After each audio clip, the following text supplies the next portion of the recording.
Não, Aham. que é o seguinte, eu tenho duas coisas a dizer. A primeira coisa é Jam não é meus, monólogo. meus dois comparsas. Me desculpem, eu monopolizei a palavra e tal, falei para um caralho, porque esse troço é importantíssimo para mim, é seríssimo. É isso. Você viu o biquinho que ele fez? Isso tem um valor no mercado que eu vou lhe contar. Agora está tentando engolir disfarçadamente. Certo. Não, calma. Que a primeira coisa, então, me desculpem os senhores, porque eu me adonei da palavra, falei demais. E a segunda coisa que eu tenho a dizer, foda-se, Tranquilize-se. vocês não são crianças, se vocês quiserem, vocês tomem a palavra, vocês podem tomar no redondo dos vossos tobas. Tá bom. Arquitetura da destruição. Você sabe o que quer dizer isso? Isso é um clássico, hein? Arquitetura da destruição. Eita porra. Esse é o Peter Cohen.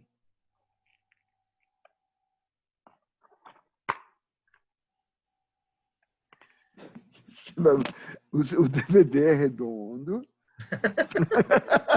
Tá bom, Cláudio, obrigado. Há um certo problema de coordenação motora pendente.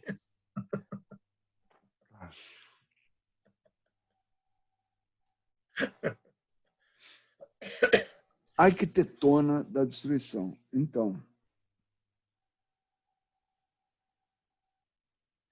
Isso é um documentário brilhante, né? Uma construção documental que virou uma obra de arte, porque é impressionante o conteúdo, a maneira com que ele vai fluindo, contando a história, a estética nazista, a construção de um monstrinho. O Peter Cohen, ele é dinamarquês e é judeu.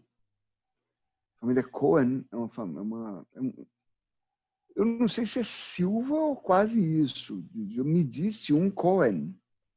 Me disse um Cohen que não é Silva, mas é quase. Entre judeus, é um nome muito comum. Lá na Dinamarca é nessa vibe. E este cara, o Peter Cohen, o cara me vem com uma tese nesse documentário que quando eu falo o que é, as pessoas torcem o nariz, elas acham, não, que você, como você é artista, você está lidando isso de uma maneira pouco séria. Eu falo, não, o cara, a tese dele é, o nazismo não é um movimento ideológico, é um movimento estético.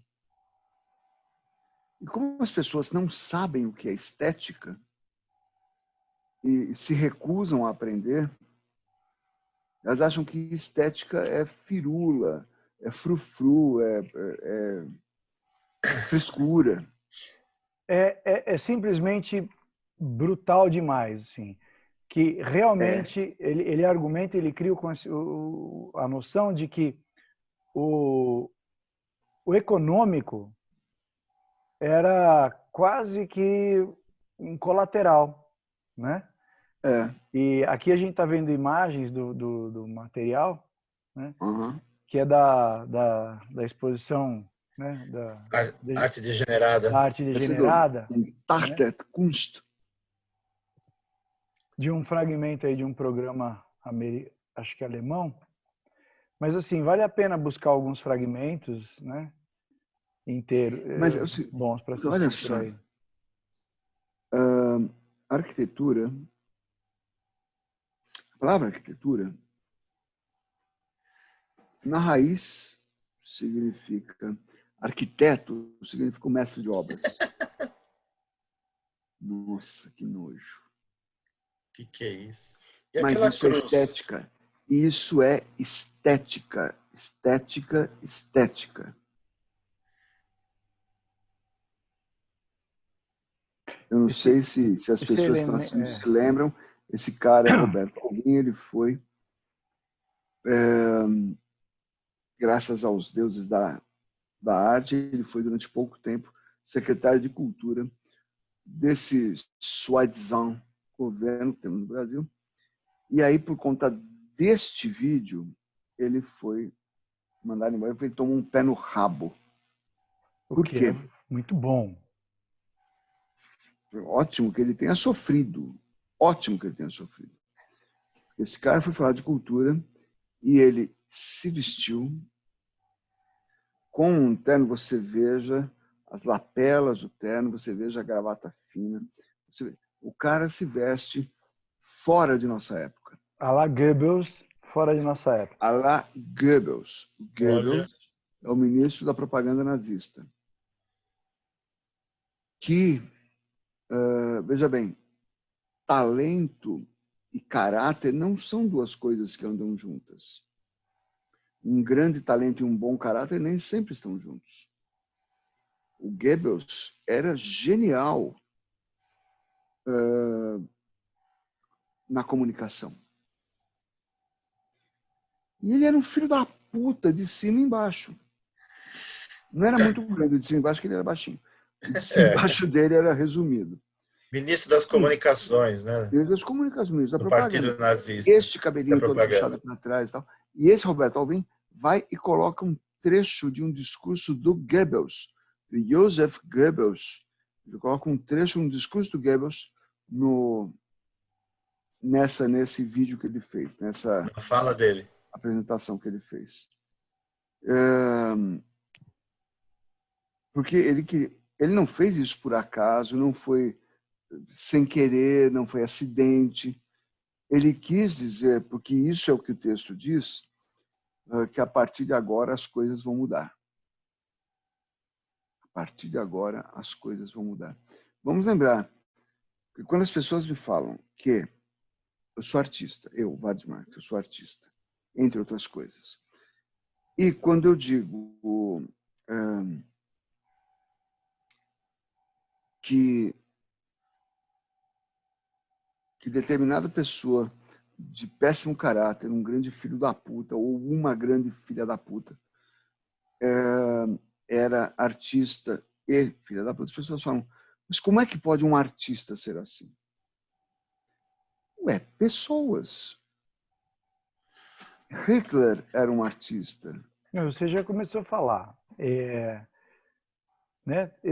Competência e caráter não precisam andar juntos, não são similares. Não. Né? Não o são, compositor, né? Richard Wagner, né? O Richard Wagner, como a gente fala, o Richard Wagner era além de ele ser antissemita, etc., além de ele ser aquilo que hoje enquadraria na extrema-direita, o Wagner era mau caráter, era mesquinho, era vagabundo. Mas a obra musical dele era absurdamente boa. Eu acho que é o momento da gente resgatar mais do que nunca é o momento da gente resgatar a arquitetura, exatamente porque essa abordagem única, essa abordagem única da estética ser o fio condutor do nazismo, que é óbvio que ela conduz e o resto é um bônus bem-vindo, né?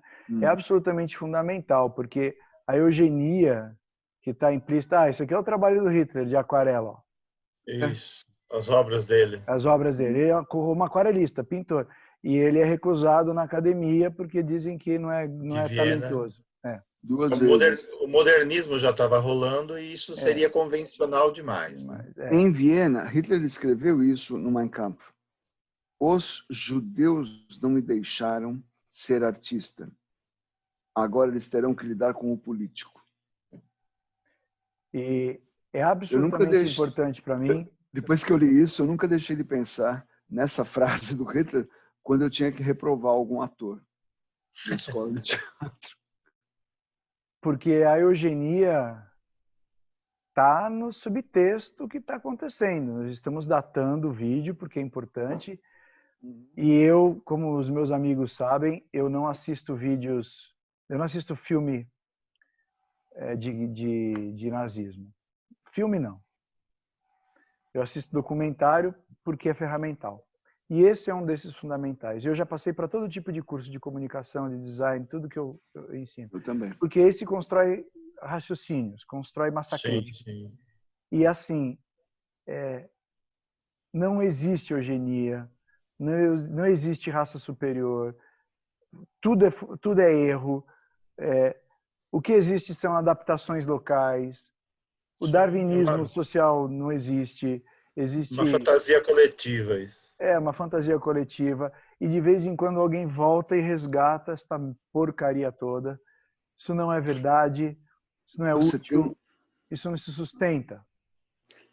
E você tem um negócio que uma dos itens que foram colocados para a saída da Regina Duarte, da Secretaria da Cultura, etc., foi porque ela não estava apta, ou ela não estava lidando a contento com as questões de gênero. Então, a gente percebe que a eugenia travestida de outras formas, ela está sendo apregoada mais uma vez. O Porta dos Fundos fez isso brilhantemente num vídeo chamado Ministro da Saúde. Foi semana passada. Que vai tirando Parece o ministro, o novíssimo. Isso. Se mais eu sou novo, ministro da Saúde e tal. Nós vamos cuidar de todos vocês, vamos parar com essa bobagem de não tomar cloroquina, vai tomar cloroquina. É só manter o isolamento. Oi? Mas já? Bom, então, boa sorte para o próximo ministro e sai. O próximo ministro fala, não, vai tomar cloroquina, isso, né?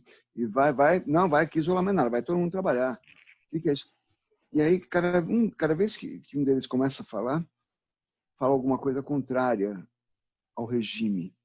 Até que chega o último, que é um policial militar, o Peçanha, que é reconhecidamente um personagem do Porta dos Fundos, que aparece em vários Peçanha vídeos. também é Peçanha é dispensado, sensacional. não é?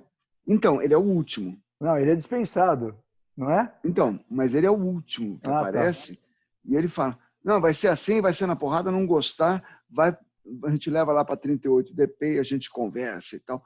Ele está ameaçando tortura e tal. É um cara perfeitamente enquadrado. E se você acha que pode escapar, não esqueça que o mundo dá voltas.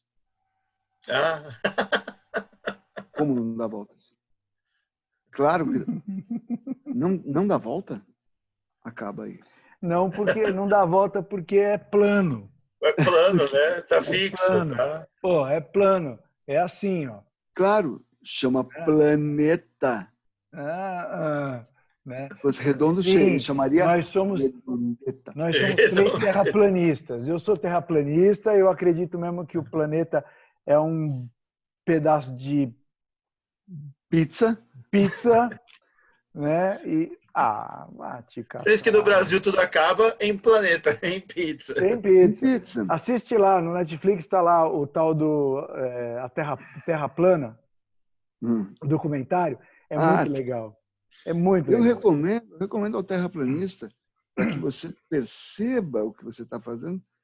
Tem uma prática de automassagem oriental que pode fazer você entender o que você... Às vezes você aplica firmemente, você transforma os enganchos e rasga. Você vai ver que legal. Não, o problema é que está tudo na mesma panela, o terraplanista, o eugênico, o sujeito que o rock promove aborto. Eu estive agora, hoje é dia 28 de maio. Semana passada, acho que foi, ou no começo da semana, eu estive revendo umas coisas que eu estou escrevendo, e numa delas eu tive que colocar, para explicar uma situação, para explicar o imperialismo europeu no final do século XIX, começo do século XX, tomando e retalhando a África.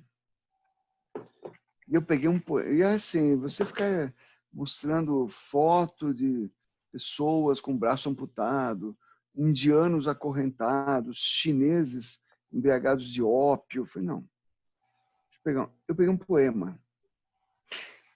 Vocês conhecem, não sei se vocês lembram, de um poeta britânico chamado Rudyard Kipling.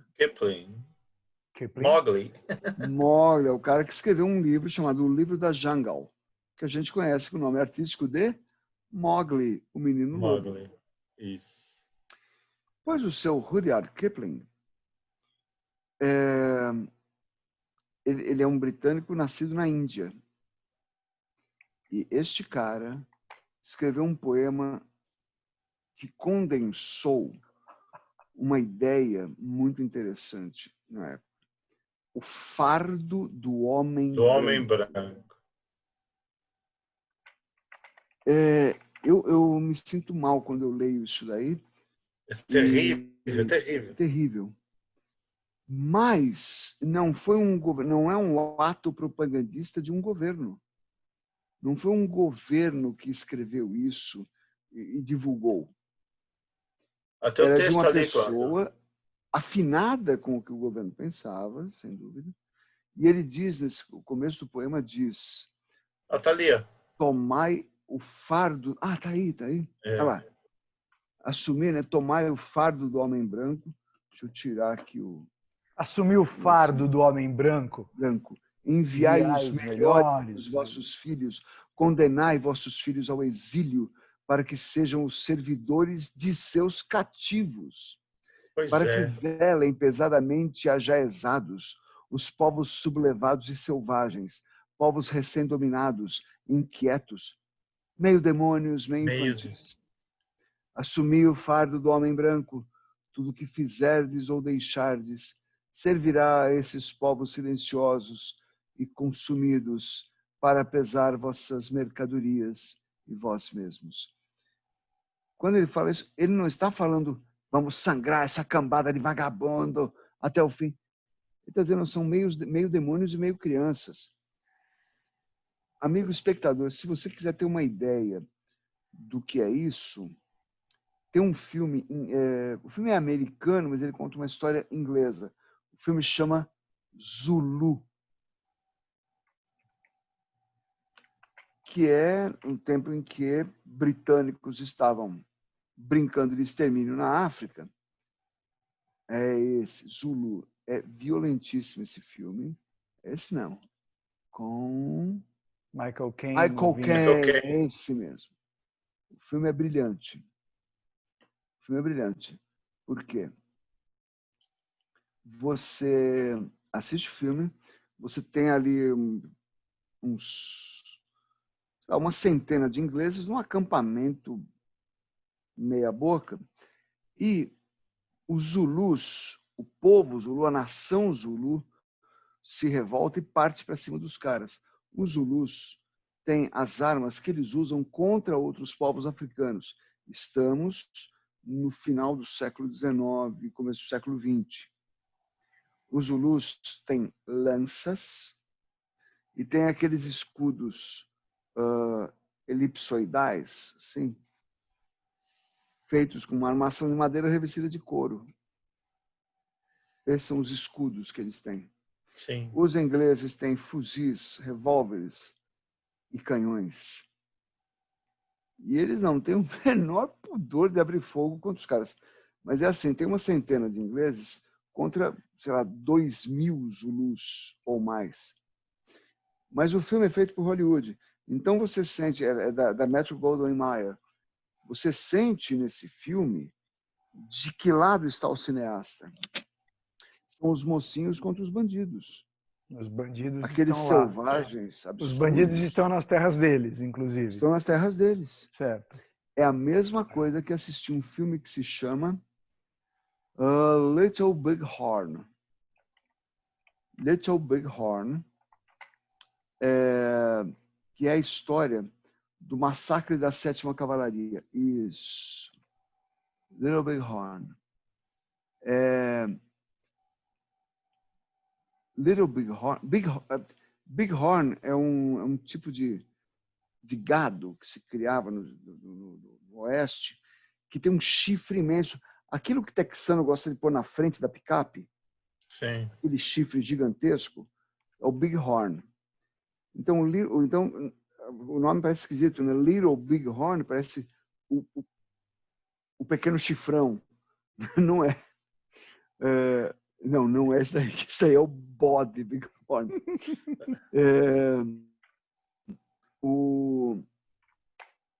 Então, é esse aqui. O que está na frente dos carros. Isso, é esse. É esse. Isto é um Bighorn. E aí foi o lugar em que os 100 e poucos soldados da 7ª Cavalaria encontraram 2.000 Sioux, índios Sioux, que não eram selvagens. Muito pelo contrário, eram uns caras muitíssimo articulados. É aqueles caras que montavam no cavalo sem sela. Meu amigo de canto. Alguns dos senhores, meus comparsas aqui, já montaram em cavalo sem sela? Não. Não? Já montou, Babenco? É gostoso? Difícil. Não, né? Principalmente quando galopa, né? Opa! E que a gente cai, sim. É a sensação de você montar num pau duro. Não, não foi isso que eu quis dizer, mas E preparar o almoço, né? Ovos mexidos. Um pau é indicado duro. para Eu entendi. hemorroidas. Eu entendi. Dói. É indicado para hemorroidas, porque aí elas vão doer de verdade.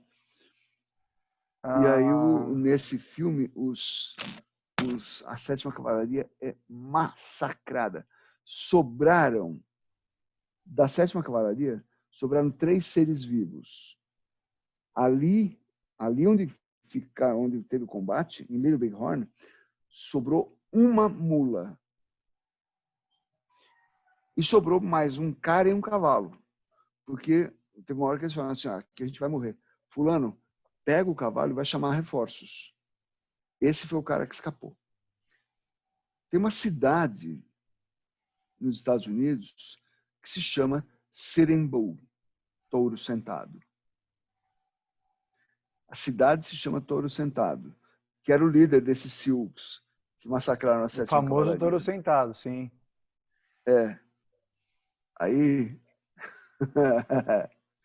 tem uma estátua gigantesca na cidade. É do General Custer. Ótimo. Aí Pois um é. brasileiro que estava lá, quem é? O Carlos Eduardo Novaes, que estava lá e falou, meu irmão, vem cá. Quem é aquela estátua? É do General Custer. Mas essa cidade não se chama Touro Sentado? É. Isso aí está aí, o Touro Sentado e o General Custer na imagem. A cidade não chama Touro Sentado? Chama. O Touro Sentado não matou o General Custer? Matou. Por que vocês fizeram uma estátua do General Custer? Não pegava bem fazer uma estátua de índio, né? Pois Essa foi a é. resposta. Não Não pegava pegava bem bem. fazer estátua de índio. Para Tudo tem um encerrar, limite. fazer uma justa homenagem aqui, para você encerrar. Nossa, isso é maravilhoso. Posso falar? Ou você Pode. vai falar? Não, pode falar. Este cara aí é um ator suíço, da parte da Suíça que fala alemão. O nome dele é Bruno Gantz. Ele morreu, acho que o ano passado, 2019, Bruno Gantz. É um ator sublime. Ele pode ser visto nesse filme, ele está fazendo o papel do Hitler aí, nessa que é a cena mais conhecida do filme. Tem um filme, para quem gosta de cinema, tem um filme chamado Asas do Desejo, do Wim Wenders. Quem faz o papel principal é o Bruno Gantz. E quem é o narrador de Arquitetura da Destruição é esse cidadão aí. Solta o verbo. Solta o verbo, Bruno. Você está me sacaneando. Vai ter que Solta o entrar verbo, Bruno, propaganda parece o do Gregório do Dorflex aqui. Vivier. É. Parece o Não, Gregório do Vivier. não, isso é legal porque assim, a gente está falando de um pessoal que tem muita informação, né? E o Bruno Gans, ele realmente faz toda a diferença porque ele narra com uma propriedade o negócio e aí depois ele vai ser o próprio Hitler no outro, né? Dá quase a impressão de que ele entendeu o suficiente para ser o personagem. Porque por isso que a gente fala, assistam a Arquitetura da Destruição para entender como a paranoia, né, e a mistificação de verdade se espalha rapidamente e ela encontra um campo profícuo na estupidez generalizada e na mentira. E mais ainda, Mentira que na, não na, falta. na falta, na ausência. Então, na falta de coragem, na falta de esperança, né, surgem esses raciocínios deformados que ficam Manipuladores ao extremo. e que ficam com esse verniz de inteligência e de coerência, como esse Olavo aí, que desqualificou Einstein. Esse processo foi bem explorado naquele filme A Onda, né? Onde ele consegue criar todo um clima de extrema direita, maravilhoso, um fundamentalismo de extrema direita em plenos Estados Unidos, na primeira versão. A segunda versão, ela foi o autor, se não me engano, ele quis que fosse feita, ou o diretor, na Alemanha. Então aí é diferente. Foi a que eu vi. Eu não sabia. A americana é anterior à alemã? É bem anterior. Vários não sabia. Porque na alemã, alemã, né, o professor termina lá com alguns problemas e eu confesso que eu não lembro da estrutura exata do filme norte-americano. Mas aquela cena de queimar tênis, aquela coisa toda lá, isso daí é muito do filme mais contemporâneo. Tem uma coisa no documentário Arquitetura da Destruição que o Cláudio Babenco começou a falar, me lembrei. Amiguinha, quando você assistir Arquitetura da Destruição, que é obrigatório ver, a última cena, porque quando chega no final do filme, eles começam a mostrar os quadros, que tudo tem a ver com arte, e o Hitler adorava pinturas. Então eles vão vendo um depósito com quadros. Esses quadros, quase todos, exceto um, você já viu durante o documentário. Quando fala, não, porque o Himmler, aí mostra o quadro do Himmler. Não, sim, porque o Martin Bormann mostra o quadro do Bormann. Né?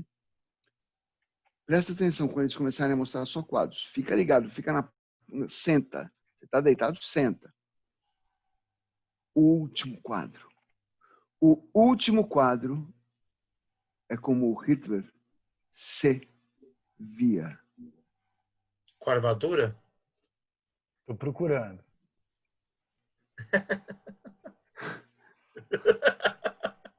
Não sei se vocês sabem, mas há um projeto de lei no Congresso Nacional transformando spoiler em um crime inafiançável, Opa, cara, spoiler. Passivo de porrada. Como spoiler? Não estou tentando, mas eu acho que eu não vou conseguir, aí vai ficar no... Não fique traumatizado. Não, deixa as pessoas assistirem. Não, cara, mas tem um monte de coisa legal. É uma referência. Eu acho que a gente até tem que indicar que durante quando o filme vai rolando, quando ele mostra lá no início as exposições de arte degenerada, numa das cenas aparece o quadro do Lazar Segal, que ele teve 3 ou 4 quadros, né, numa dessas exposições. Esses quadros, de certo modo, desapareceram até que conseguiram localizar um deles. E a família Segal trouxe... do Emil Nolde. Esse quadro hoje está aqui no Brasil. Ele foi recuperado pela viúva, né, a Geni Clabin, e ela conseguiu pegar e trouxe para o Brasil. Agora que já foi para o saco, o gancho, o incentivo, o chamariz para as pessoas. Assim, tá vendo essa figura? É isso. É um cruzado. Aqui não tem a menor graça, mas quando ela aparece no documentário, você fala, puta, o que é isso? Então, é isso aí. Não, mas o pessoal vai curtir. Cara, a gente não fez uma proposição aqui de levar algumas coisas muito sérias para o conhecimento? Então tá. Deu nosso tempo, a gente vai encerrar. Beijo. Tchau, gente. Mais alguma coisa, Claudio?